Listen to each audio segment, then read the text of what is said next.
¿Se ven las diapositivas?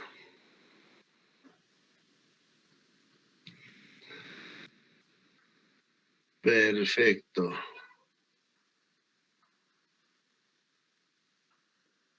Ya. Bueno, hoy día vamos a ver un tema que sí,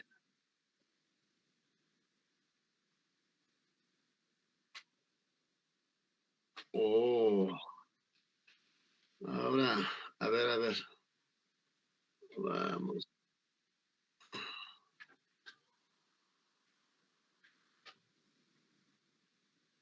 ¿Y ahora? ¿Se ve ahora? No. Ya.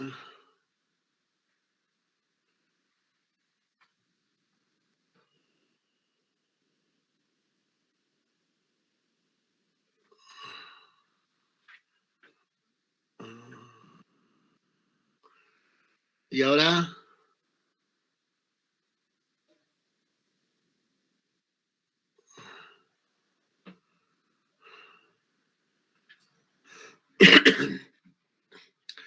No sé qué pasa por acá. A ver, vamos a ver.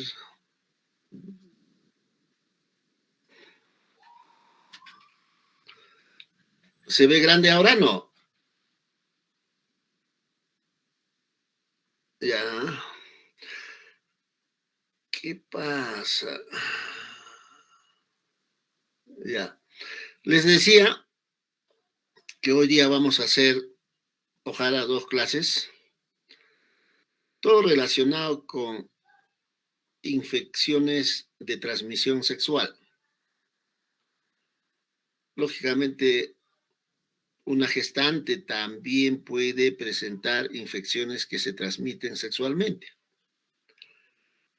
Les decía, si ustedes son curiosos, están yendo al hospital, agarran una historia, en la historia todas las gestantes o puérperas en su historia tienen resultados de análisis de laboratorio de sífilis, todas, sin excepción. La sífilis en realidad es una infección que se ve con cierta frecuencia porque además, si es que una gestante tiene sífilis, porque es el producto de la gestación puede tener también problemas. Doctor, disculpe, no se ve su pantalla. Ah, pero decían que ya se veía. Se volvió a salir, doctor. A ver, pucha máquina. Ahora, ¿se ve o no se ve?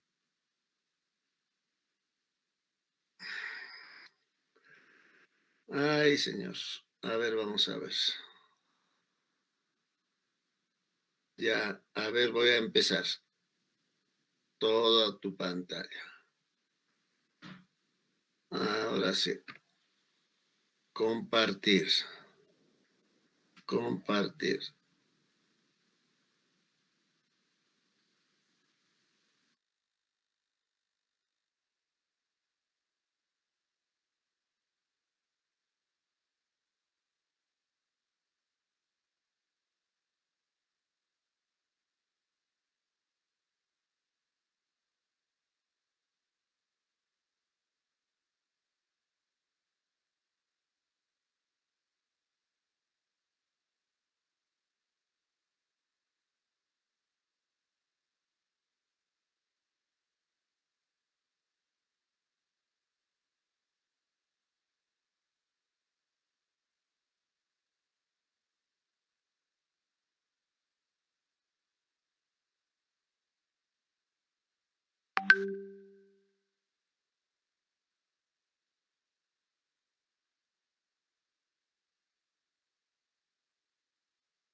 Pues salió el doctor, solito está exponiendo, pero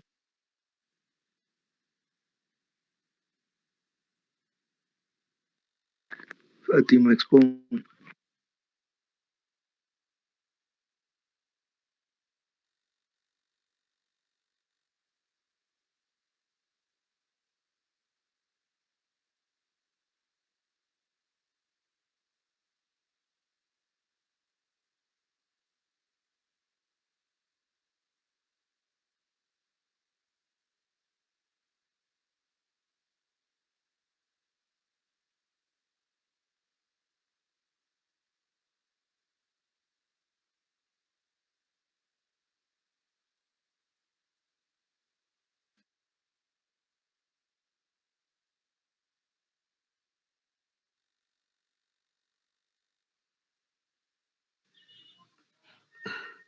Ya, espérame, es que eso es lo que yo no sé. Ahorita ya presente, ya estoy adentro.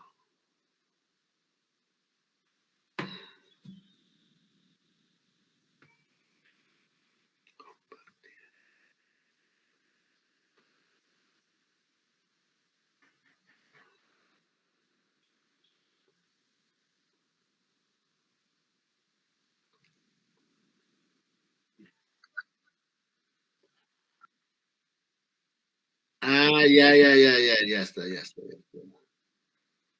Ya está. Ahora, espérenme las diapositivas, ¿dónde están? No, eso no, doctor. Las diapos, Ya. póngale. Sí. Ay.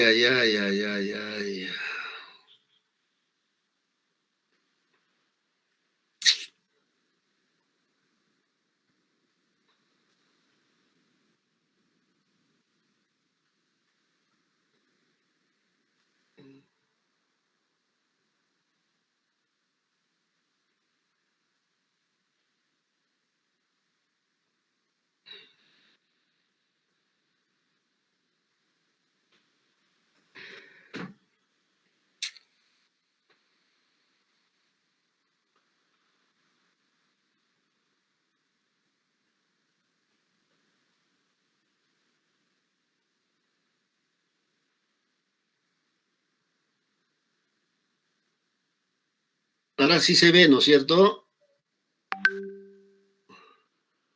Se ve, ya está.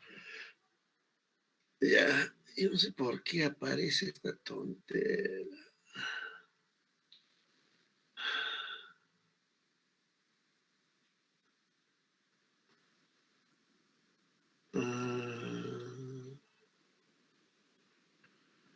Acá aparece Santiago, no sé, temperatura, esas cosas aparecen.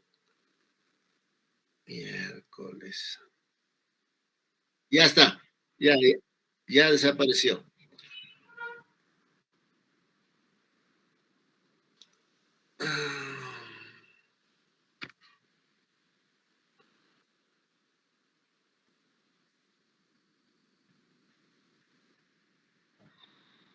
Ya, entonces vamos a hacer la clase de sífilis gestacional.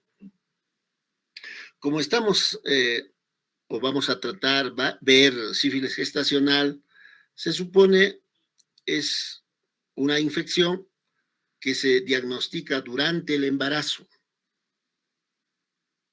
También considerado aquella que se diagnostica en el aborto, o sea, después de un aborto, o en el puerperio inmediato.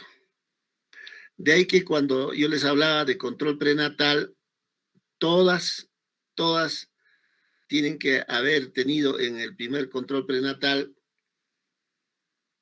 esta prueba para detectar lo que es la sífilis.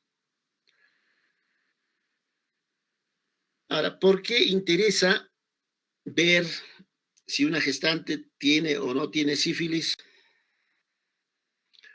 Porque si tiene sífilis, no diagnosticamos, por lo tanto, no tratamos, el germen se puede transmitir o pasar a través de la placenta al feto. Además, interesa diagnosticar tempranamente porque es una enfermedad infecciosa sistémica. Es solo o exclusivo del hombre, no se ha visto en otros animales y se transmite sexualmente. La única forma de obtener es a través de las relaciones, lógicamente, generalmente, ¿no? También puede ser a través de sangre o a través de trasplante de órganos, pero generalmente es a través de relaciones sexuales. ¿Cuál es el agente causal de la sífilis? Eso ustedes conocen, es el treponema pálido. Y el treponema está dentro del grupo de los espiroquetas. Desde el punto de vista epidemiológico, el 80% de las mujeres infectadas está en edad reproductiva. Y el riesgo de transmitir la infección al feto es alto. Va a depender si estamos frente a una sífilis temprana o a una sífilis tardía. Por ejemplo, desde el punto de vista epidemiológico, en América Latina y el Caribe, la prevalencia de sífilis gestacional es de 3,1 por 100 gestantes evaluados. 3%. Y en el Perú se ha encontrado que 0,8% de las gestantes tienen esta enfermedad. La OPS, que es una organización de salud que vela, propone la meta de eliminar la sífilis congénita, porque si el feto adquiere esta infección o nace con esta infección, es posible que el feto pueda tener una serie de malformaciones congénitas. Por lo tanto, la OPS dice que se debe de eliminar la sífilis congénita porque esto conlleva a un problema de salud pública, ¿no? Y a la vez proponen llevar la incidencia a menor o igual de 5 por 10.000 recién nacidos. O sea, hasta 5 es por 10.000 recién nacidos es una cifra aceptada. Cuando es más de 5, ya es un problema, en este caso del Perú, ¿no? ¿Cuál es la patogénesis de la sífilis? Se supone, primero nosotros tenemos la sífilis, o la mujer tiene primero la sífilis. El treponema va a ingresar por la presencia de una serie de lesiones que pueda tener a nivel de las mucosas o a nivel de la piel. Una vez que ingresa a nivel de la mucosa o piel, se produce una replicación local. Inmediatamente nuestros mecanismos de defensa locales, los polimorfonucleares, los linfocitos,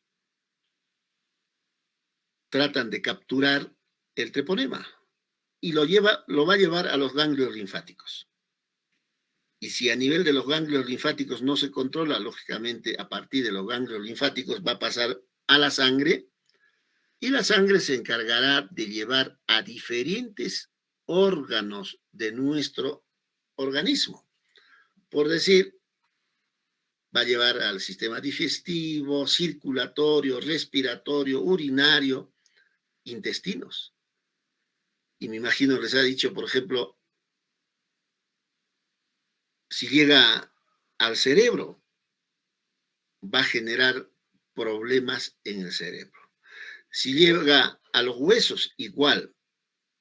Entonces, a todo nivel puede generar problemas el treponema. Lógicamente, las personas que tienen sífilis tienen que presentar factores de riesgo, tienen que tener factores de riesgo.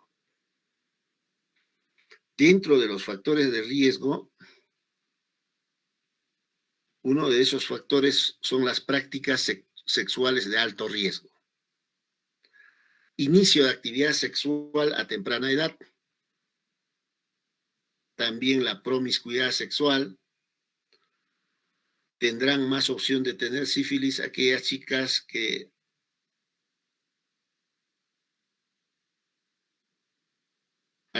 consumen drogas y alcohol también, actividad sexual. Y también pone su parte si nosotros no hacemos control prenatal, por lo tanto no lo de comercial, detectamos, o el control prenatal es inadecuado.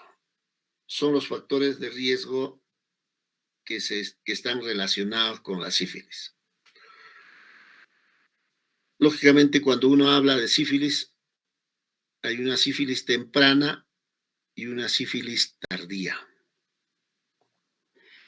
Cuando se dice que es una sífilis temprana, hasta 1 año de haber adquirido la enfermedad. Y dentro de lo que es sífilis temprana, se incluye lo que se hablaba antes, sífilis primaria, secundaria y latente temprana. Y también podemos presenciar a una gestante que tiene sífilis tardía. Cuando hablamos de sífilis tardía, cuando es mayor de 1 año, desde que ingresa el germen a una determinada persona. Dentro de ello está latente tardío indeterminado y la sífilis terciaria. Esta clasificación es importante, es bueno que recuerden, porque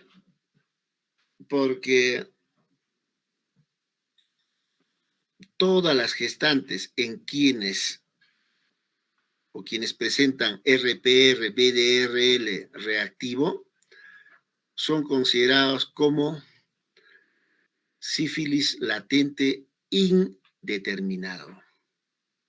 Sífilis latente indeterminado. ¿Por qué? Porque muchas veces en las gestantes no hay forma de saber si adquirió hace un año, o hace meses. Por lo tanto, ustedes se van a darse cuenta, o si observan, o en el internado van a observar, toda gestante que tiene RPR reactivo va a recibir tratamiento como si fuera una sífilis latente indeterminado. Por lo tanto, 3 dosis de antibióticos. El 90% de la sífilis se transmite por relaciones sexuales y el riesgo de transmisión es más alto durante el primer año de enfermedad. Por lo tanto, el 90% de mujeres que tienen sífilis tienen opción de transmitir, 90%. Y este riesgo de transmisión va disminuyendo con cada año que pasa. De manera que después de 4 años de presentar la sífilis, aún sin tratamiento, ya no se transmite. Después de 4 años, ya no se transmite. Cuando uno habla de manifestaciones clínicas, hay un periodo que sería el periodo de incubación, que estas pacientes o gestantes son asintomáticos. Y el intervalo del periodo de incubación es prolongado, desde el más temprano, que sería 10 días, hasta 90 días. Me imagino en microbiología o infectología, que también han visto, el promedio de tiempo de periodo de incubación es 21 días. 21 días. ¿Qué significa periodo de incubación? El periodo de incubación vendría a ser el tiempo que requiere el treponema desde que ingresa hasta que se presenten las primeras manifestaciones. Ese tiempo es 21 días en promedio. Luego tenemos la sífilis primaria. La duración de la sífilis primaria es de 2 a 6 semanas. Y clínicamente se caracteriza por la presencia de un chancro, que vendría a ser una úlcera indurada e indolora. Es una úlcera indurada e indolora, que uno observa a nivel de los labios, o en caso del varón a nivel del glande, prepucio, y generalmente asociado a una linfadenopatía inguinal. Muchas veces, como es una úlcera que no duele, pasa desapercibido. Por lo tanto, uno no recibe tratamiento. A pesar de no recibir tratamiento, desaparece esta manifestación clínica, aún sin tratamiento. Y lógicamente va a pasar a la sífilis secundaria. Solo como dato, esta úlcera de la sífilis, que sería el chancro, hay que hacer diagnóstico diferencial con úlceras de herpes tipo 2. Hay que hacer diagnóstico diferencial. ¿Cómo hacemos el diagnóstico diferencial? En caso de úlcera por herpes, es dolorosa, mientras en caso de sífilis no duele. Les decía, aún sin tratamiento, después de 2 semanas, máximo 6 semanas, desaparece estas manifestaciones clínicas y luego pasará a la siguiente etapa o fase, que sería sífilis secundaria. Y la sífilis secundaria se caracteriza por erupciones cutáneas, lesiones de diferentes formas, tipos a nivel de la piel. También podemos encontrar condilomas planos. También puede presentar el paciente alopecia. Y también el paciente o la paciente puede presentar alza térmica. ¿Por qué? Porque en sífilis secundaria el germen ya se encuentra a nivel sistémico. Si estamos frente a una gestante, a veces la sífilis se manifiesta a través o con un óbito fetal. El único dato es óbito fetal. Una gestante que, por decir, tenga 16 semanas, 20 semanas, de un momento a otro se ovita. Ese dato tiene que llamarnos la atención. En ese caso, habría que solicitar la prueba de RPR o BDRL.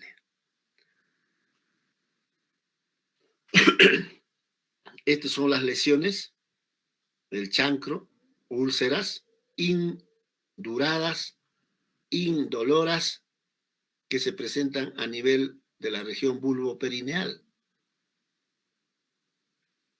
También a nivel de los labios, cavidad oral, ¿no? Labios, una úlcera, podemos observar.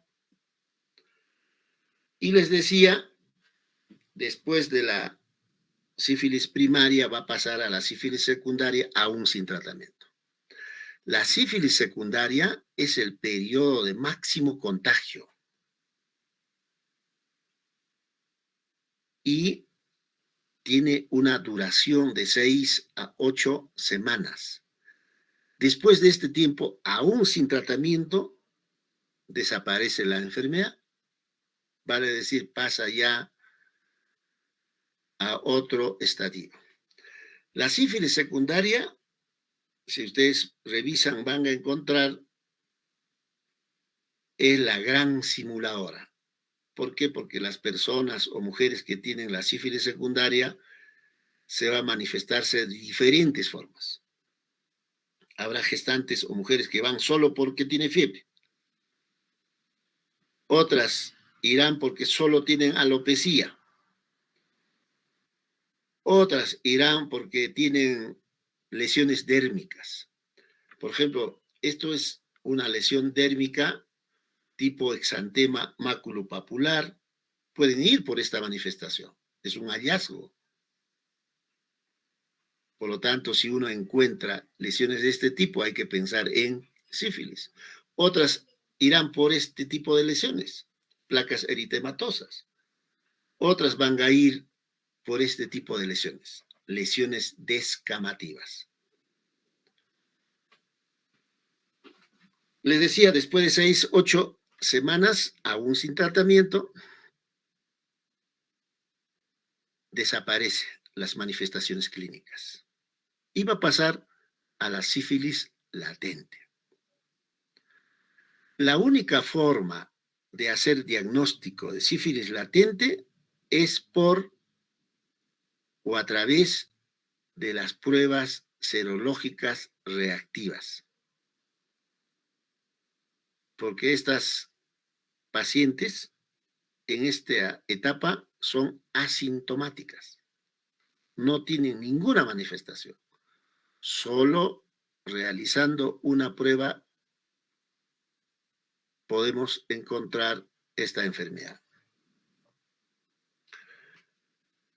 Cuando llegan a la etapa de sífilis latente, generalmente no se transmite la enfermedad. O sea, no se transmite de un varón a mujer o de mujer a varón, salvo que esté gestando. Por lo tanto, puede haber una transmisión vertical de madre a feto a través de la placenta. Las gestantes sí pueden transmitir. La sífilis latente se subdivide en latente temprana, que tiene una duración de menos de un año, tardía, aquellas que tienen una duración de mayor de un año. Luego, ya la siguiente etapa será una sífilis terciaria en la que ya habrá lesiones neurológicas a nivel del sistema nervioso, a nivel del sistema cardiovascular y a nivel de la piel, conocida con el nombre de las gomas sifilíticas. Lógicamente, cuando uno habla de sífilis terciaria, en la actualidad pocas o raras veces se observa. Si hablamos de neurosífilis, afecta el parénquima cerebral. Me imagino en neurología, en algún otro curso les han mencionado, cuando una persona tiene neurosífilis, tienen una caminata especial. Caminan como patos. El término es tabes dorsal, ¿no? También tienen problemas cardiovasculares, sífilis cardiovascular, y la característica es el aneurisma a nivel de la aorta torácica. Nosotros podemos tener dos tipos o dos localizaciones de aneurisma. A nivel de la aorta, que está relacionado con la sífilis, y a nivel de la aorta abdominal, que está más relacionado con arteria esclerosis. Esas son las lesiones gomatosas de aquellas personas que tienen sífilis terciaria que se localizan a nivel de la piel, gomas sifilíticas. ¿Cómo hacemos el diagnóstico de sífilis gestacional? El primer paso es la sospecha clínicamente. Pero para hacer diagnóstico clínico tenemos que sospechar preguntando o por los factores de riesgo de esta persona. Hace un rato le decía, pocas son las gestantes que tienen sífilis que podemos hacer el diagnóstico a través de sus manifestaciones clínicas. Porque si es una sífilis primaria, se supone tienen úlceras a nivel de las mucosas o linfadenopatías que muchas veces pasan desapercibidas. De ahí que, por norma, durante el embarazo se realiza una búsqueda sistemática durante el control prenatal. Esta búsqueda sistemática es a través de unas pruebas serológicas no treponémicas. Por lo tanto, todas las gestantes deben tener estas pruebas o se deben de realizar estas pruebas, todas, aun cuando han abortado, todas se deben de realizar. Solo realizando estas pruebas uno puede detectar la sífilis gestacional. ¿Cuál es el esquema de realizar esta prueba? El primer examen serológico se debe de realizar en el primer control prenatal. Primer control prenatal. De preferencia, como ya les hemos indicado, el primer control prenatal debe ser en el primer trimestre, antes de 13 semanas. Segunda prueba, que hay que hacerlo, es a las 28 semanas de embarazo. Segunda prueba.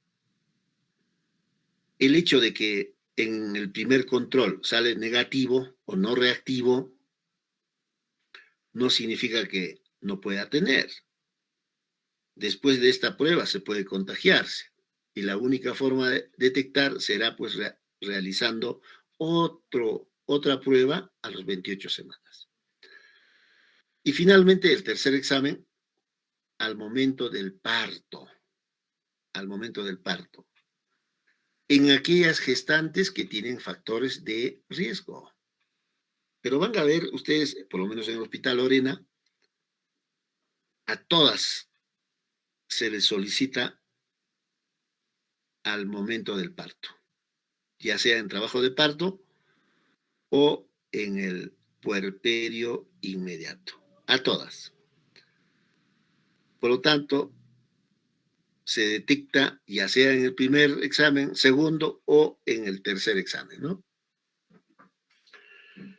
Pero también se hace el diagnóstico a través de una serie de análisis laboratorio. Y si hablamos de análisis laboratorio, los análisis laboratorios se agrupan en pruebas serológicas no treponémicas. Y dentro de ello, el BDRL y el RPR. Es lo que se hace. Pruebas serológicas no treponémicas. Estas pruebas se tornan reactivas a 4, 8 semanas después de adquirir la infección. Significa al mes o a los 2 meses de haber adquirido la infección. Por lo tanto, si ha habido una relación no protegida, no es tan conocida la pareja, si yo quiero detectar sífilis, tengo que hacerme la prueba a las 4 semanas a 8 semanas. Con estas pruebas, yo tengo la opción de detectar hasta el 90%. Significa la sensibilidad para el diagnóstico de sífilis primaria latente temprana es de 90%. Mientras en caso de sífilis secundaria es del 100%, con esta prueba. Y la especificidad de estas pruebas es hasta el 98%, ¿no? Por lo tanto, ustedes van a ver en el control prenatal o en trabajo de parto puerperio utilizan estas pruebas, ¿no? Porque es alta la sensibilidad y la especificidad. Pero también hay otro grupo de análisis laboratorio que serían las pruebas serológicas treponémicas. Y dentro de estas pruebas serológicas treponémicas se encuentra la prueba rápida para sífilis. Es lo que se hace en emergencia del Hospital Lorena. Prueba rápida para sífilis. Esta prueba detecta anticuerpo específico de treponema. Anticuerpo específico de treponema. Es más específico. Tiene una sensibilidad de hasta el 98% y una especificidad de hasta el 98% también. La otra prueba treponémica es la FTA. Esta prueba FTA es altamente sensible en todas las etapas de la enfermedad. Significa en la primaria, o si quieren, en sífilis temprana y sífilis tardía. Pero esta prueba no es útil en el seguimiento de pacientes. Porque si uno ha tenido sífilis, esta prueba se va a mantener positivo durante toda la vida, aun cuando han recibido un tratamiento adecuado. Entonces, si ustedes preguntan, ¿qué prueba utilizo para hacer seguimiento, para ver respuesta al tratamiento? Es la prueba no treponémica, serológica no treponémica. ¿Qué significa RPR o BDRL? Esos son las que se utilizan como prueba de seguimiento. Y finalmente, en microbiología también les había mencionado, otra prueba que se puede utilizar es la detección directa de treponema pálido, del germen en sí. Y para ello se realiza un examen en fresco con microscopio de campo oscuro. A mí me enseñaba en la práctica en microbiología, por ejemplo, a las úlceras o a las lesiones dérmicas o a los ganglios.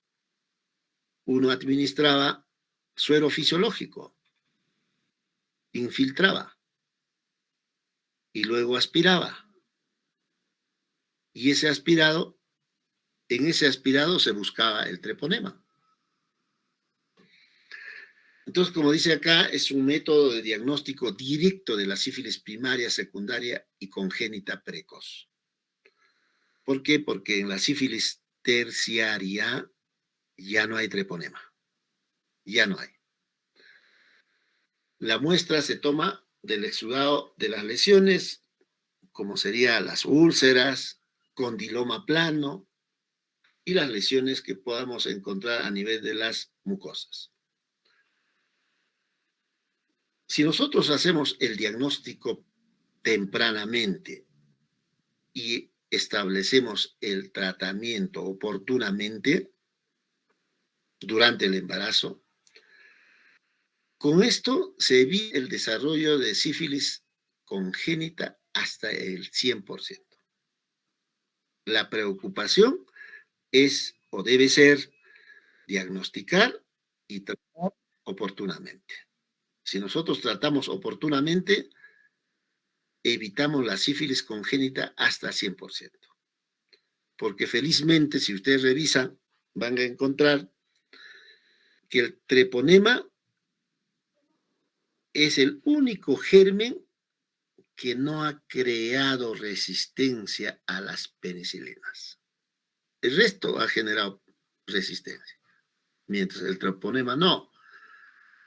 Por otra parte, la penicilina pasa en concentraciones adecuadas la barrera placentaria, por lo tanto, llega en óptimas condiciones al feto.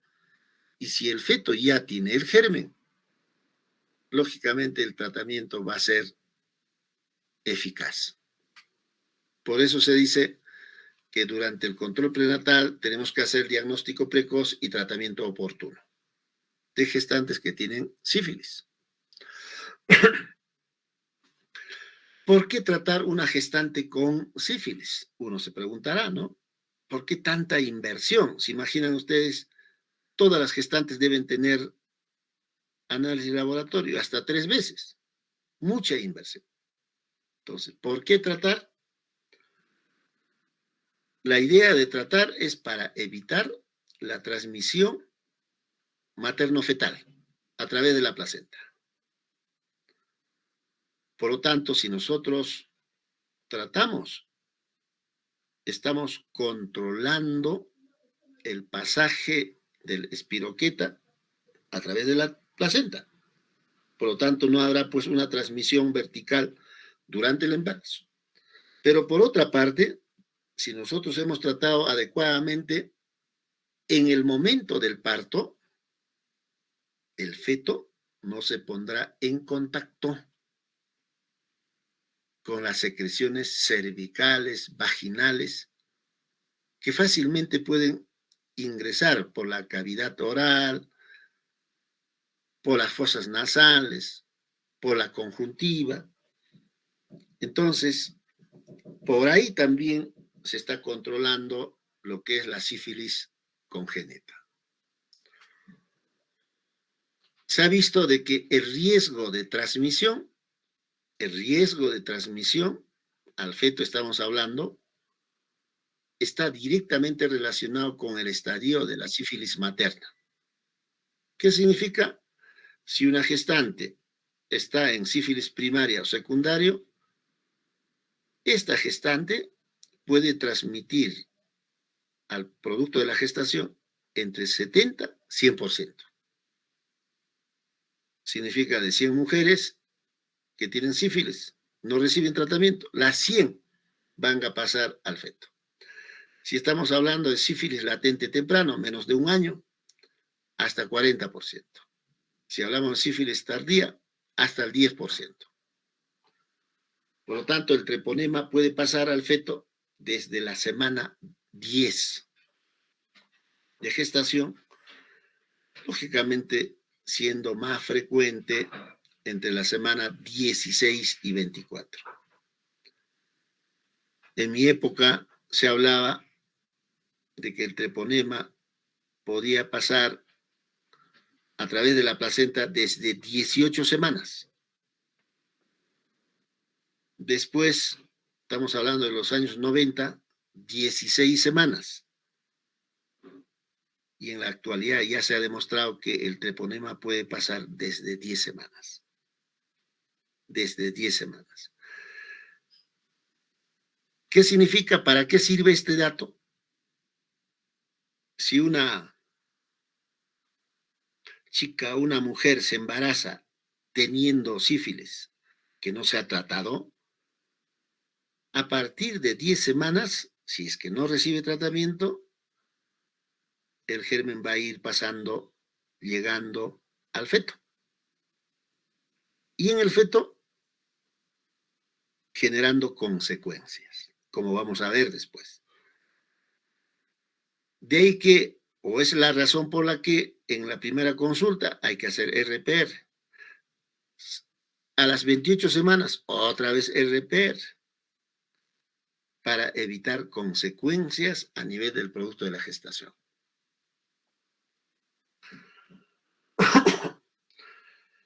La sífilis congénita, si es que un recién nacido tiene sífilis, es fruto de la gestación de mujeres con sífilis gestacional que no han recibido tratamiento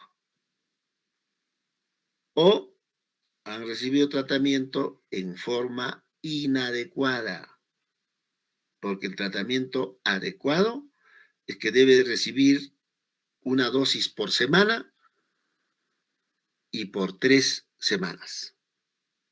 Pero además, el esposo tiene que recibir tratamiento por 3 semanas. Si eso no se cumple, lógicamente podemos tener sífilis congénita.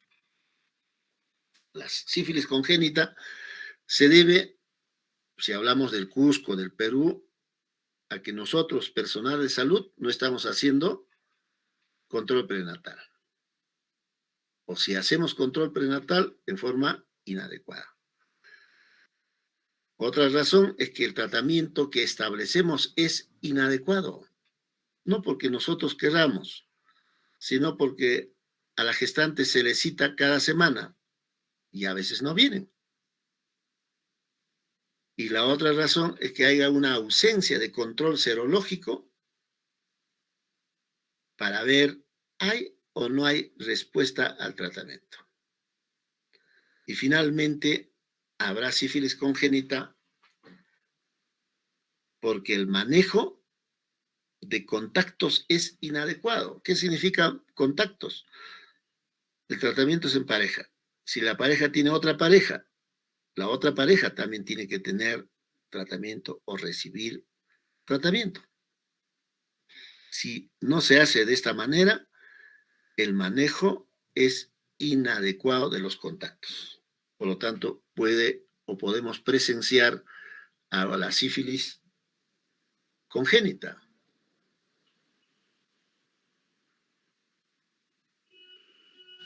Durante el control prenatal, ¿puedo detectar, sospechar la sífilis? Claro que sí. Por ejemplo, si yo hago ecografía, debe de llamarme la atención. ¿Qué debe de llamarme la atención? La detección de placenta grande a través de la ecografía. Debe de llamarme la atención la hidropesía placentaria. Debe llamarme la atención proliferación fibrosa perivellosa. También debe llamarme la atención, si hago ecografía, la presencia de corioamnionitis aguda. En el feto, si hago ecografía, debe de llamarme la atención si ecográficamente, por decir, o clínicamente, por decir, detecte un óbito fetal o la gestante presente aborto o se produzca un parto prematuro o una vez nacido se muera el producto de la gestación. Eso tiene que llamar la atención. Si yo tengo un aborto, a ver, escuchen esta parte, yo tengo un aborto y ese aborto es tardío, hablamos de aborto tardío después de 12 semanas, hasta 22 semanas. Eso está relacionado más procesos infecciosos. Si una gestante viene porque se murió el feto, porque ya no siente movimientos, ese dato tiene que hacerme pensar en sífilis. Por lo tanto, debo de solicitar RPR-BDRL. También, durante la infancia, podemos detectar efecto de la sífilis congénita. Entonces, los niños nacidos tendrán, pues, dientes de Hutchinson, queratitis intersticial, nariz de encía de montar, gomas a nivel de los pies. Habrá infantes que tengan retardo mental, hidrocefalia, o niños que convulsionan. Y cuando un niño convulsiona, y con cierta frecuencia, hay que sospechar en caso de sífilis. Y que tengan sordera, ceguera. Esas son las consecuencias de una sífilis durante el embarazo que no hemos detectado, por lo tanto no hemos tratado.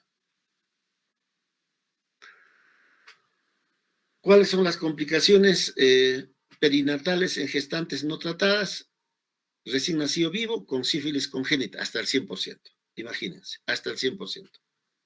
Aborto y óbito fetal, hasta el 10%. Muerte neonatal, 10%. Parto pretérmino, 6%. Cuando uno habla de sífilis congénita, sífilis temprano, congénita temprano o precoz, en la que las manifestaciones clínicas se presentan dentro de los 2 primeros años de vida.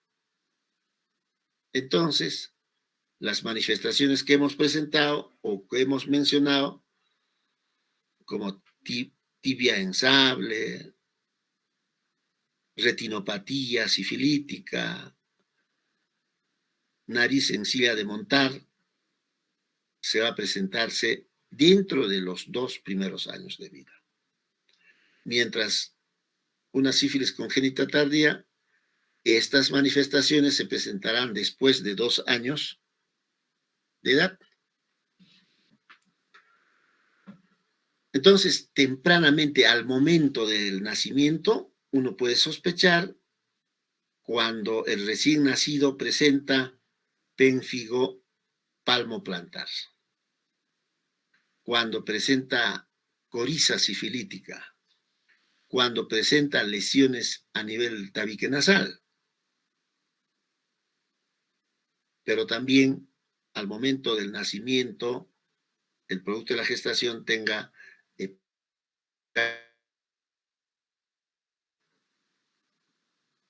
o radiológicamente uno encuentre osteocondritis. Tardíamente más fácil, ¿no?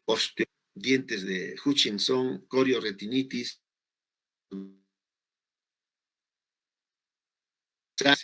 ¿no? Es imagen de dientes de Hutchinson, corioretinitis, nariz en silla de montar, mucho más fácil. Son lesiones típicas que uno observando uno puede detectar. Tibia en sable también. Y si hablamos de tratamiento, el tratamiento durante el embarazo debe realizarse con un régimen de penicilina. El tratamiento básicamente está a base de penicilina G sódica. ¿Cuál es la finalidad de usar la penicilina?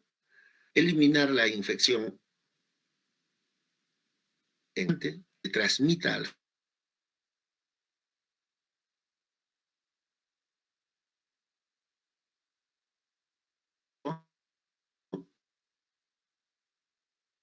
la infección.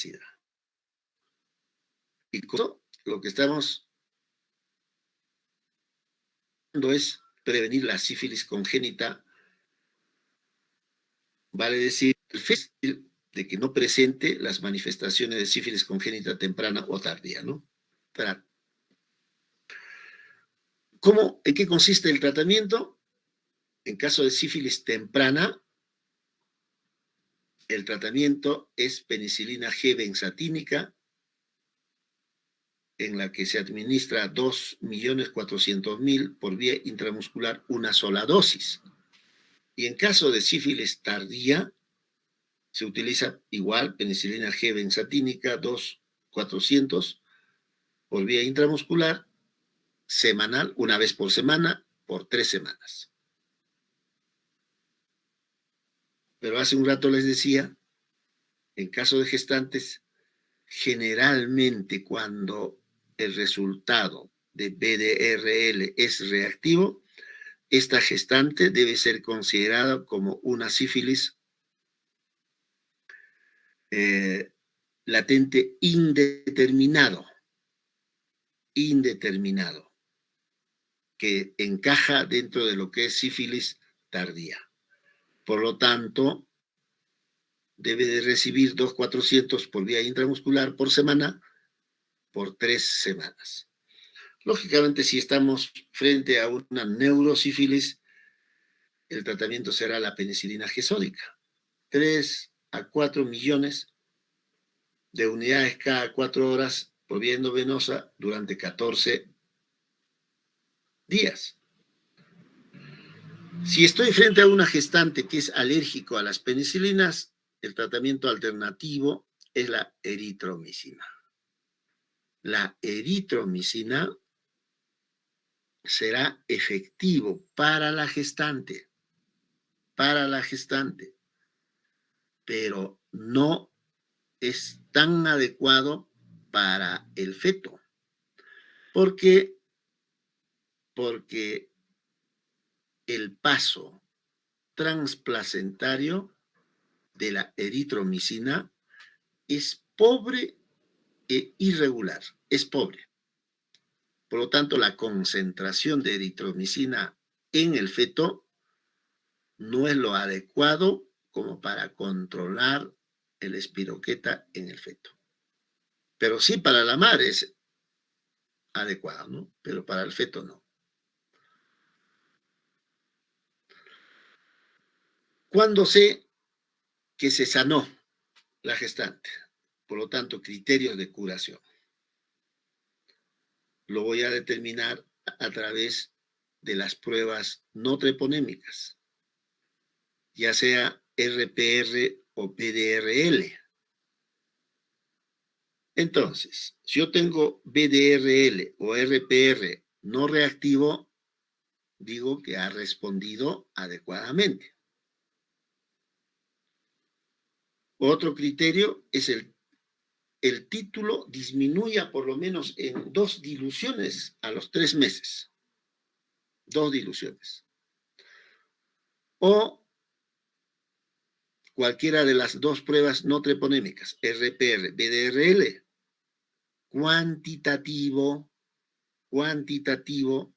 se encuentre menor de 1/8 a los 6 meses. Si no cumple con estos criterios, debe tratarse nuevamente. Vale decir que no ha respondido al tratamiento.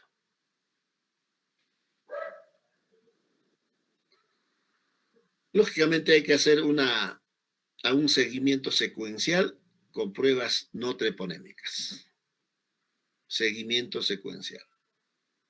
Cuando hablamos de pruebas no treponémicas, estamos hablando de RPR o BDRL. Y están establecidos que debemos de solicitar a estas mujeres que han tenido sífilis, aun cuando han recibido tratamiento adecuado, se debe de evaluar al mes del tratamiento, a los 3 meses de tratamiento, a los 6, 12, 24 meses de haber recibido el tratamiento. Y los títulos de esta prueba deben disminuir 4 veces de la basal a los 6 meses del tratamiento y deberían ser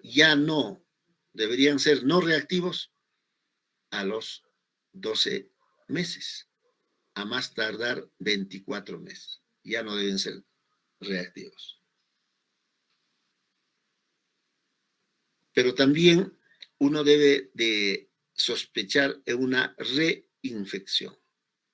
Si hablamos de reinfección, tanto en gestantes como en puérperas, cuando presentan lesiones en la piel o a nivel de las mucosas.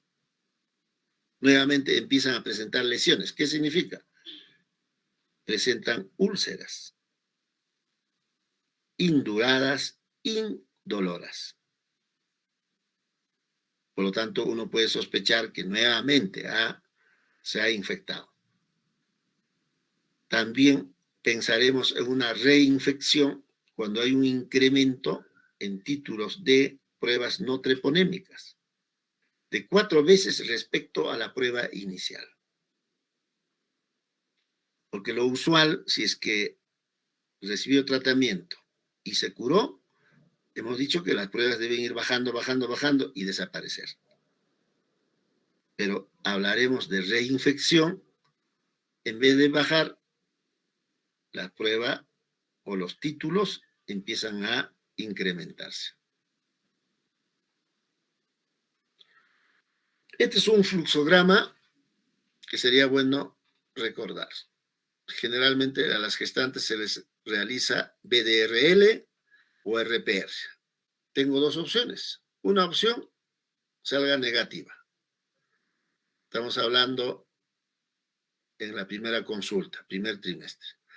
Aun cuando salga negativa, estoy obligado de repetir la prueba en el tercer trimestre, que significa 28 semanas. Y volver a hacer en el puerperio inmediato. No a todas, sino a aquellas que tienen factores de riesgo.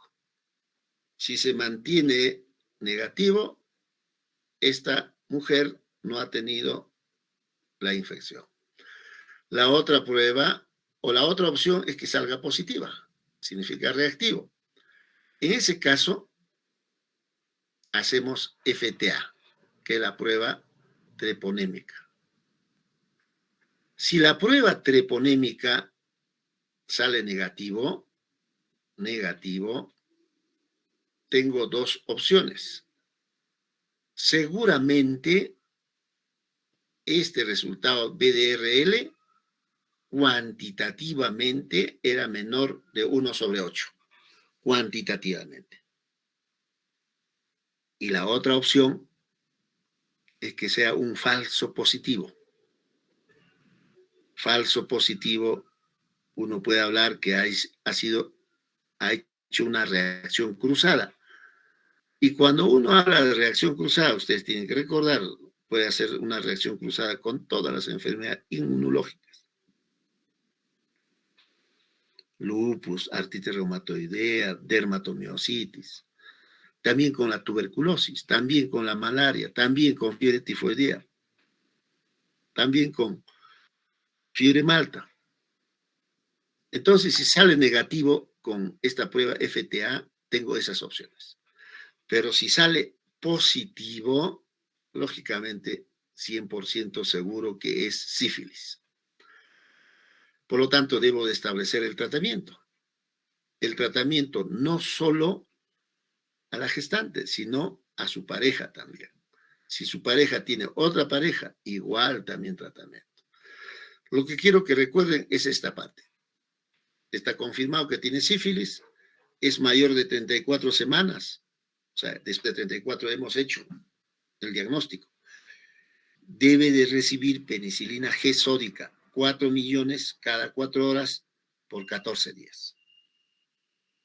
Pero si es menos de 34 semanas, debe de recibir penicilina benzatínica 2,400 semanal por 3 dosis. Por 3 dosis. Eso es el esquema que ustedes van a ver en el internado, en cualquier hospital, porque es un esquema ya establecido en las guías del Ministerio de Salud. Ya pues, hasta acá sería, no sé si tienen alguna pregunta.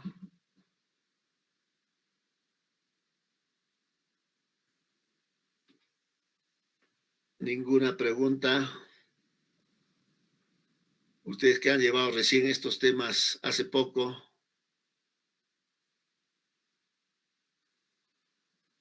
¿Están ahí? ¿No están ahí? ¿Cómo es la cosa?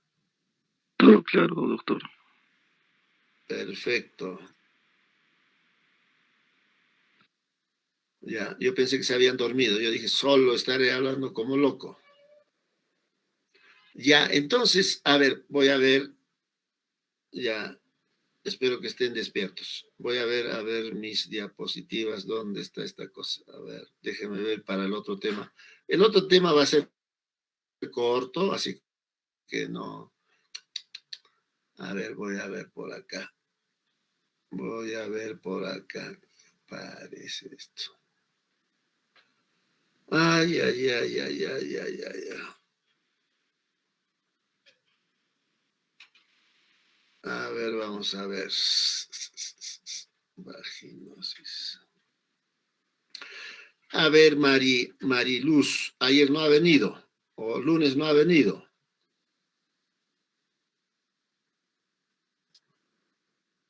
No ha venido el lunes.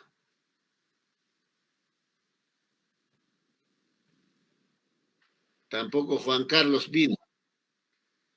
Tampoco Juan Carlos vino. ¿Está Juan Carlos o no está Juan Carlos?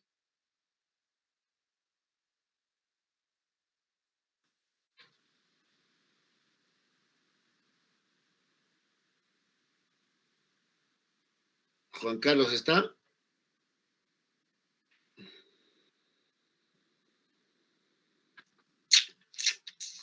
Nada, no está Juan Carlos. Hoy día solo vino una alumna. ¿Cómo se llama la persona que vino hoy día al hospital? Doctor, buenas tardes. Sharon. Sharon Silva. ¿Apellido? Sharon Silva. Silva, ¿no? Sí, doctor. Silva. Tampoco vino tus dos compañeros. ¿Ya han aprobado el curso seguro? ¿O todavía no?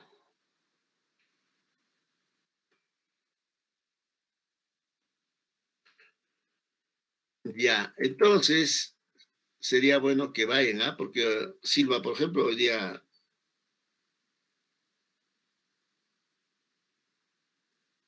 después hemos visto un embarazo no evolutivo.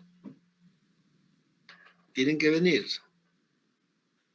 Ya encontré. A ver cómo es esta nota.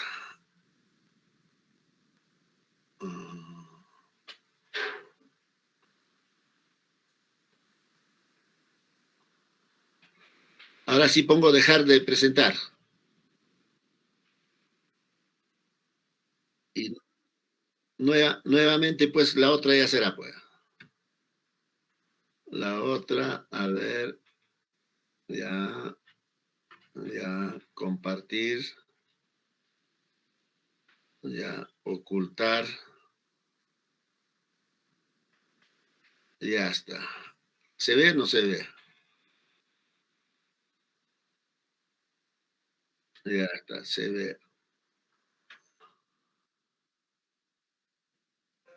Ya, a ver, hoy día vamos a ver lo que es vaginosis bacteriana y gestación. Pero un segundo, están tocando la puerta.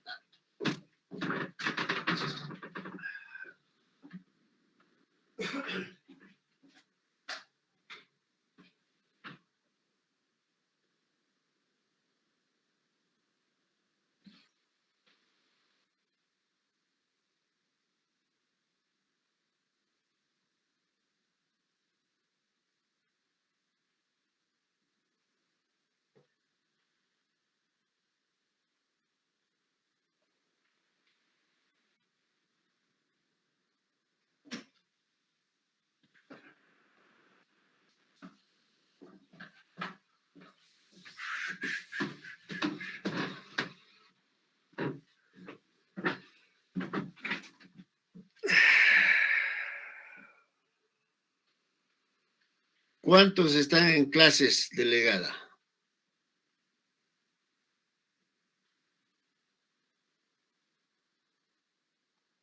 ¿14 se han ido?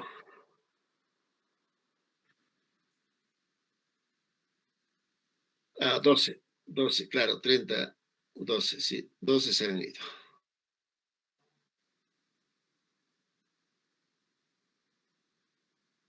¿Y saber o no?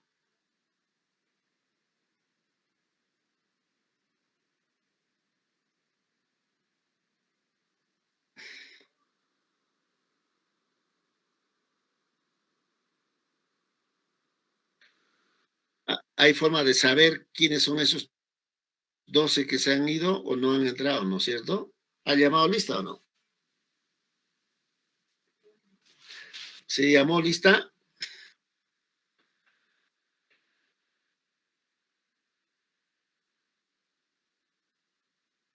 Quiero que estén. ¿Por qué? Porque en este tercer examen va a haber preguntas, escuchen esta parte, ¿ah? preguntas que deben de rellenar.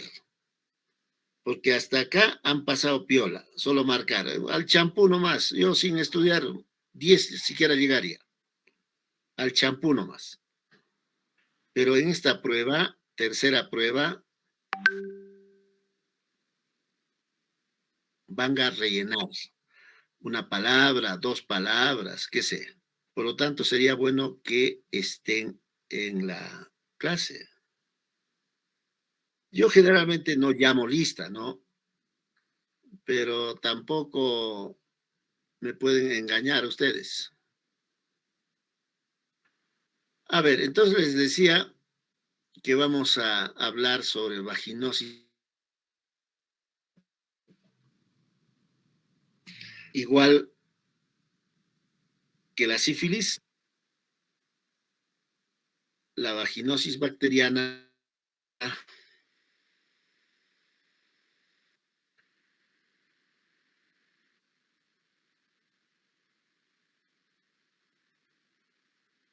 en práctica lo van a ver.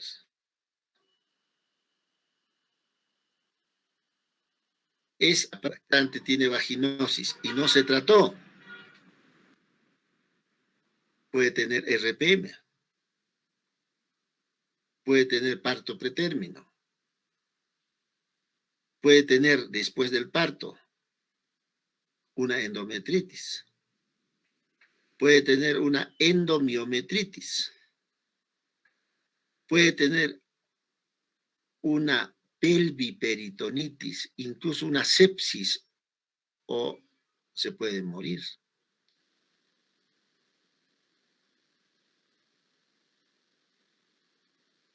Interés conocer lo que es vaginosis bacteriana. Seguramente molestará, pero no tan importante como durante el embarazo. Cuando uno habla de vaginosis bacteriana, es una infección que se caracteriza por la ausencia de lactobacilos. Y como no hay lactobacilos, estas gestantes, también las no gestantes, presentan un sobrecrecimiento de otros gérmenes, en este caso de anaerobios facultativos. ¿Qué nos dice eso entonces? El lactobacillus es importante. El lactobacillus protege de una serie de infecciones a nivel vaginal. La vaginosis bacteriana durante el embarazo es más común entre las mujeres de bajo nivel socioeconómico. Las mujeres que van al hospital Lorena son pobres. Estas mujeres tienen vaginosis bacteriana. Y en el campo, en los pueblos, hay muchas mujeres que conviven con su vaginosis bacteriana. Y otro dato que se observa con cierta frecuencia es que la vaginosis es más frecuente en multíparas, ¿no? Cuando uno habla de flora vaginal a nivel de la vagina, vamos a encontrar gérmenes en forma permanente. Dentro de ello destaca lactobacillus, o el otro nombre de este germen es bacilo de Dodderly. Pero en la vagina también podemos encontrar en forma esporádica o en forma transitoria el ureaplasma, que es otro germen. Casualmente podemos encontrar. Otro grupo de gérmenes que podemos encontrar en forma intermitente cada cierto tiempo, Gardnerella y Streptococo del grupo B, que también van a generar problemas, infección. Pero hay gérmenes, la Neisseria gonorrhoeae, que no debe haber, pero a veces encontramos. Clamidia, también podemos encontrar Clamidia trachomatis. El treponema, Candida albicans. No es usual que una mujer tenga candidiasis, no es usual, no es común. Tiene que haber ciertas condiciones, ciertos factores de riesgo para que una mujer tenga candidiasis.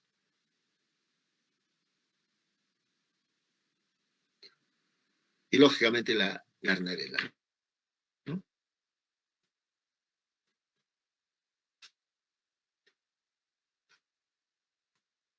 No hay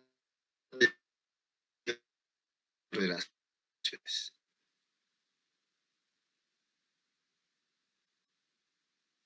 Y este vaso se pone infección vaginal. Y si ya presentó la controla, ¿cómo controla el vacío de proporciones de la vagina? Estamos hablando del pH, ¿no? Se supone cuanto más ácido la vagina o a nivel de la vagina no habrá infecciones, porque la acidez va a generar o va a ocasionar inhibición del crecimiento de gérmenes patógenos, tipo gono, por ejemplo. Pero por otra vía, este bacilo de Doderlin produce peróxido de hidrógeno y bacteriocinas. Estas dos sustancias neutralizan los gérmenes patógenos que puedan llegar a la vagina. De esta manera previene y controla la infección vaginal. ¿Cuáles son los gérmenes que están relacionados con la vaginosis? La Gardnerella a la cabeza. Micoplasma, los bacteroides, Pepto, Strepto, los peptococos también, el fuso bacterio y Provetela. Es un grupo grande de gérmenes relacionados con vaginosis bacteriana.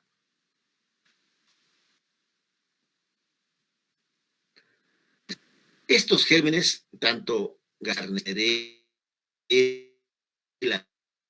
micoplasma, bacteroides, justo estaba mirando estas imágenes, se van a pegarse a las células de la vagina, especialmente a nivel de los bordes.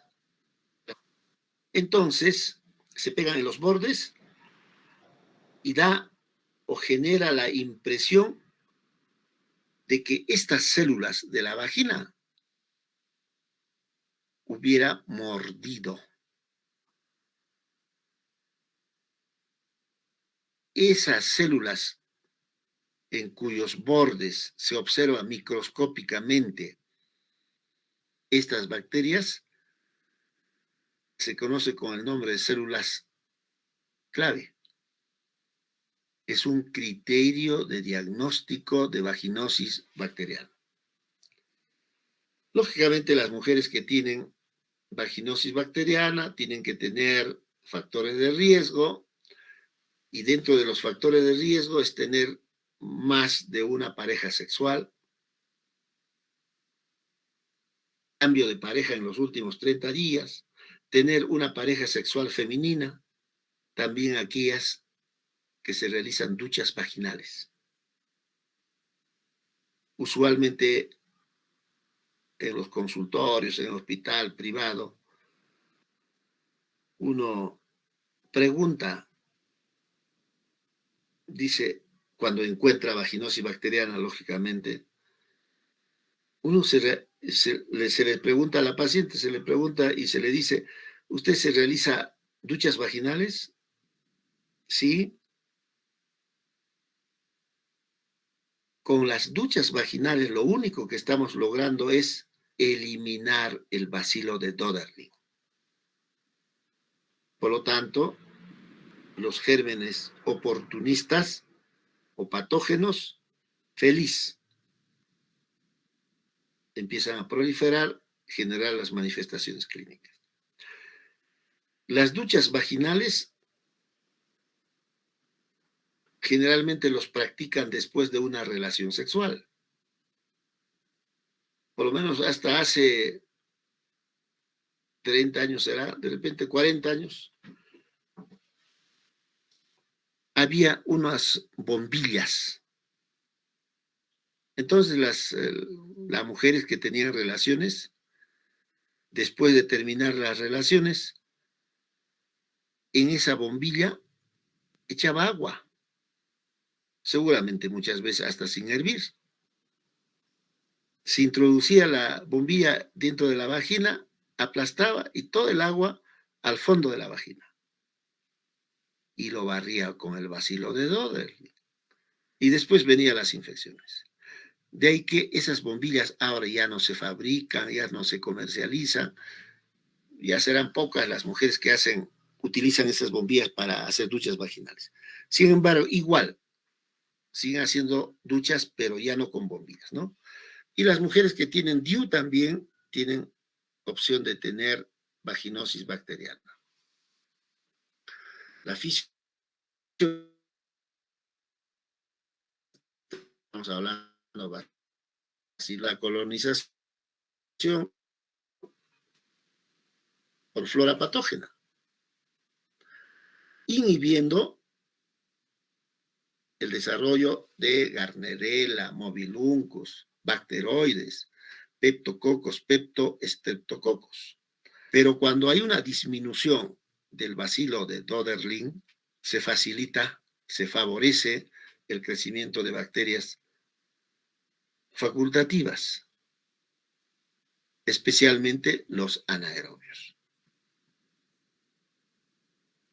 Conclusión, los lactobacilos son microorganismos que protegen el microbiota o el microambiente vaginal. Producir hidrógeno, lógicamente pH, y estos son los que, o a través de la formación de estas sustancias, se controla la infección. Clínicamente, las mujeres que tienen vaginosis bacteriana presentan este tipo de secreciones, blanco, fluido. Y estas secreciones blanco, fluido, están a nivel del introito, a nivel de los labios y, lógicamente, en la vagina también, paredes vaginales. Por lo tanto, las mujeres van a mencionar, tengo una sensación de humedad. ¿Qué porcentaje? Hasta 65%.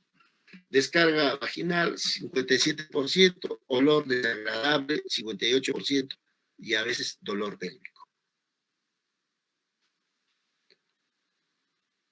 Y cuando uno evalúa, examina, estamos obligados a realizar una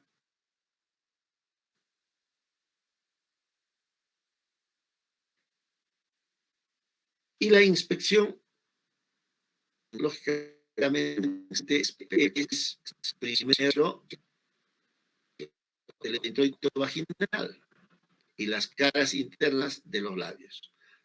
Buscando qué encontrar este tipo de secreción, blanco, fluido.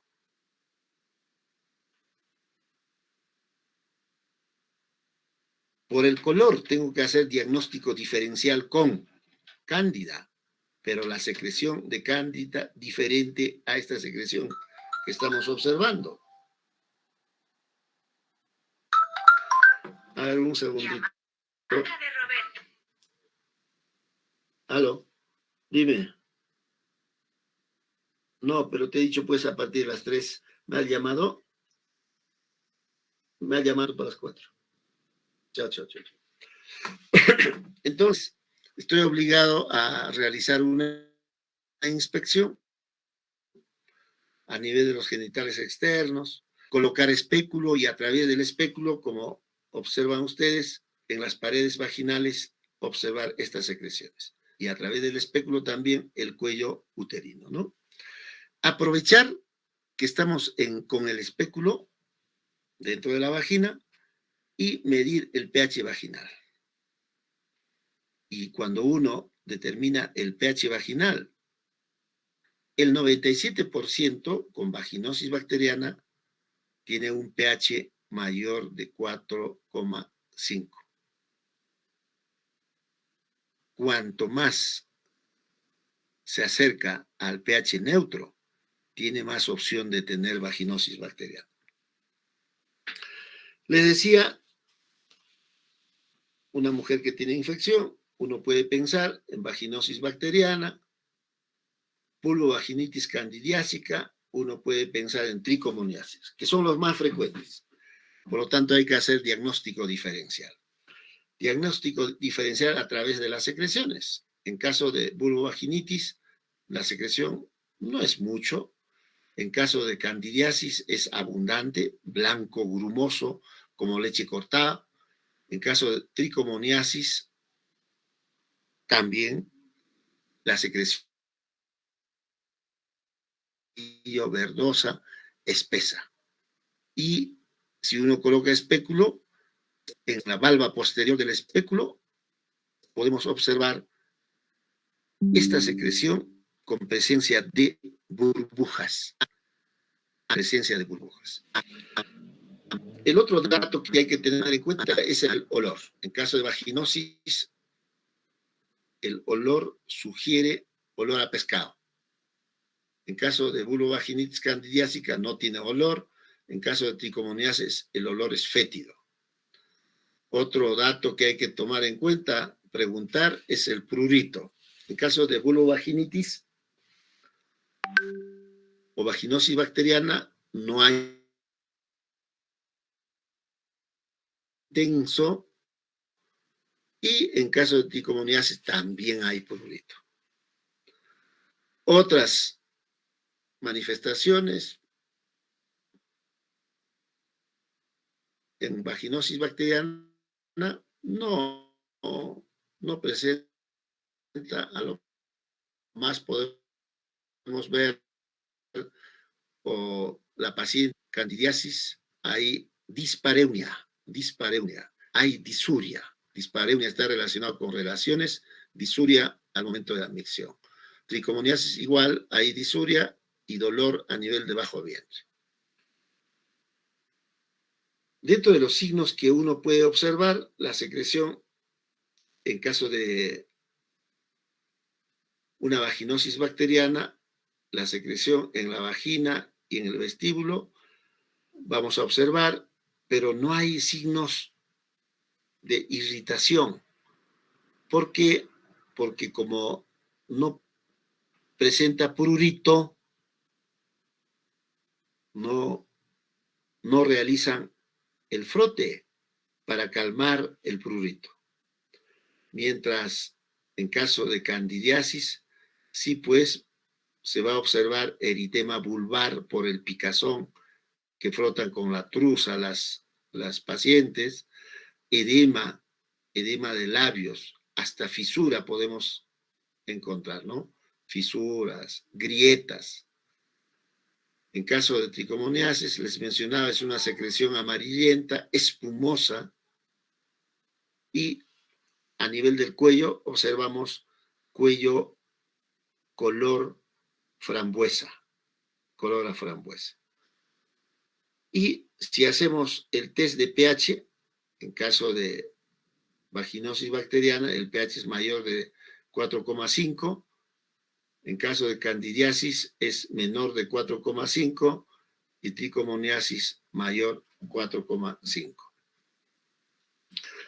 Cuando uno está frente a una mujer que tiene candidiasis o que tiene una vaginosis bacteriana, el diagnóstico básicamente es clínico a través de los criterios de Amsel. Estos criterios son 4. 1, el flujo vaginal, 2, el pH, 3, la prueba de amina o test de amina y microscópicamente. Si hablamos de flujo vaginal, ya les mencionaba, hemos visto imagen, homogéneo, es blanco, grisáceo, es delgado, fluido, blanco, fluido. El pH generalmente mayor de 4,5, test de amina positivo. El test de amina positivo, justamente el olor que emana, olor a pescado. Olor a pescado. Y el otro criterio es la presencia de células clave o células guía. Pero para que esto sea significativo, debemos ver estas células más del 20% del campo. Presencia de células epiteliales en cuyos bordes presencia de bacterias, tipo Gardnerella, tipo Mycoplasma, peptococos, peptoestreptococos. De estos 4 criterios, para hacer diagnósticos solo necesitamos 3, que es clínico, clínico y clínico. Para esto sí les mencionaba que se necesita microscopio. Entonces no necesariamente debo hacer la prueba, clínicamente nada más, y con 3 criterios de 4 hacemos el diagnóstico de vaginosis bacteriana. Toda mujer que tiene vaginosis bacteriana debe de recibir tratamiento. Entonces la pregunta es, ¿quiénes deben de recibir el tratamiento? O sea, ¿qué mujeres con vaginosis? Gestantes sintomáticos. Gestantes asintomáticos también deben de recibir. Gestantes que se van a someter a una cesárea. O mujeres que tienen vaginosis y se van a someter a una histerectomía, también deben de recibir. Porque si hablamos de cesárea, puede ocasionar una endometritis. O puede haber, si es que hablamos de histerectomía, absceso de cúpula vaginal. De manera que yo tengo una mujer con vaginosis bacteriana, antes de una intervención debe de recibir tratamiento con antibióticos. ¿Qué complicaciones? Básicamente está relacionado con aborto espontáneo. Tardío, significa segundo trimestre. Parto pretérmino, bajo peso al nacer también, RPM, ruptura prematura de membranas, corioamnionitis, endometritis, endomiometritis, pelviperitonitis, hasta un shock séptico y se muere. Y tardíamente pueden generar una infertilidad. Generará infertilidad por 2 vías, por 2 caminos. Cuando el germen llega a la trompa, va a generar alteraciones de la luz de la trompa. Por lo tanto, estas mujeres que han tenido vaginosis bacteriana pueden tener embarazo ectópico o no embarazarse porque se ha obstruido las trompas. Y la otra es, a veces pueden hacer endometritis, y si hacen endometritis hacemos LU, legrado uterino, y como consecuencia del LU puede hacer síndrome de Asherman. Y si hacen síndrome de Asherman no se van a embarazarse. Entonces, también la vaginosis está relacionada con infertilidad. ¿Cuál es el tratamiento? El tratamiento es sencillo. Medicamento de primera elección. Primera elección.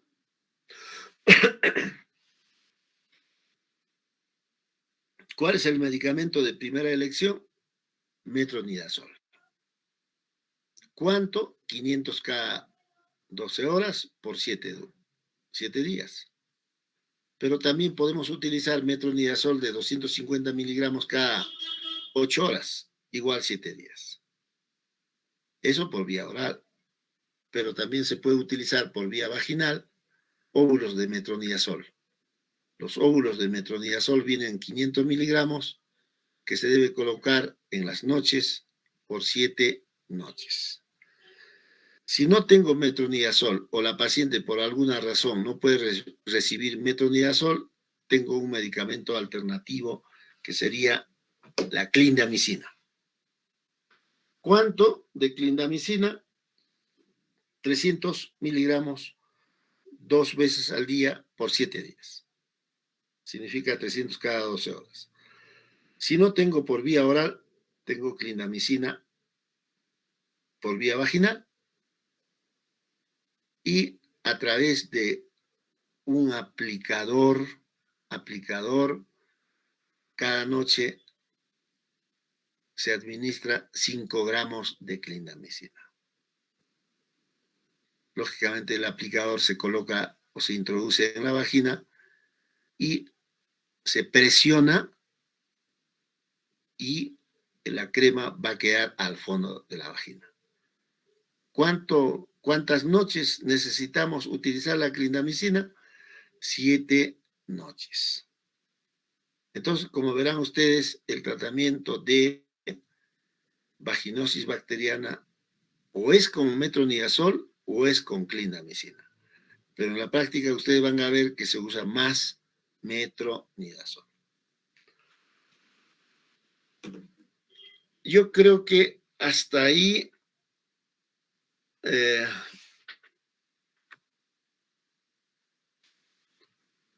no sé si tienen alguna pregunta hasta acá.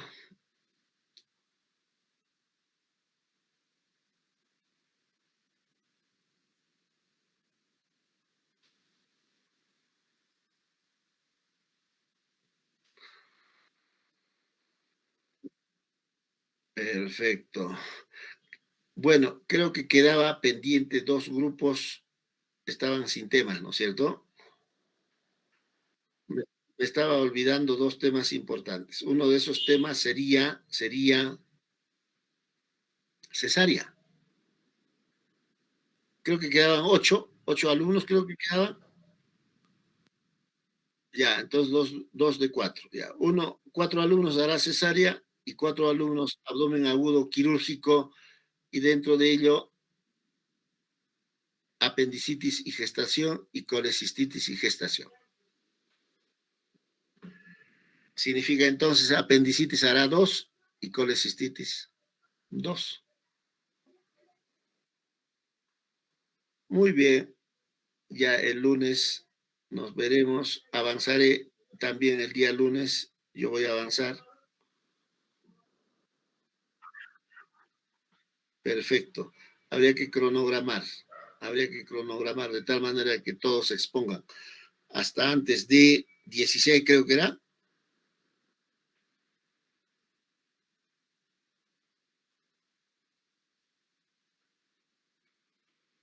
Para 5, así tan rápido, ¿creen?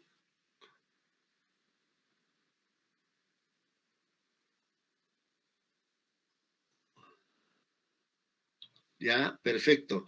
Pero habrá algunos temas, de repente yo voy a reforzar, entonces tenemos tiempo, tenemos tiempo.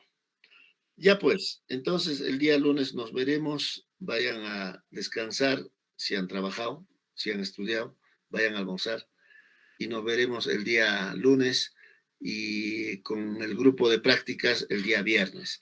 Pero traten de llegar a las 8, pues, aunque no tenemos salón, creo. Están haciendo actividades académicas los de neonato, así que nos han quitado, pero igual, hoy día y mañana sí tenemos ambientes, ¿no? Viernes me parece que no va a haber. Pero igual, lleguen a las 8, cosa que podamos ver casos, pues. Hasta el día lunes, que tengan un buen fin de semana. Buenas tardes. Gracias, doctor. Perfecto. Gracias, doctor. Buenas tardes.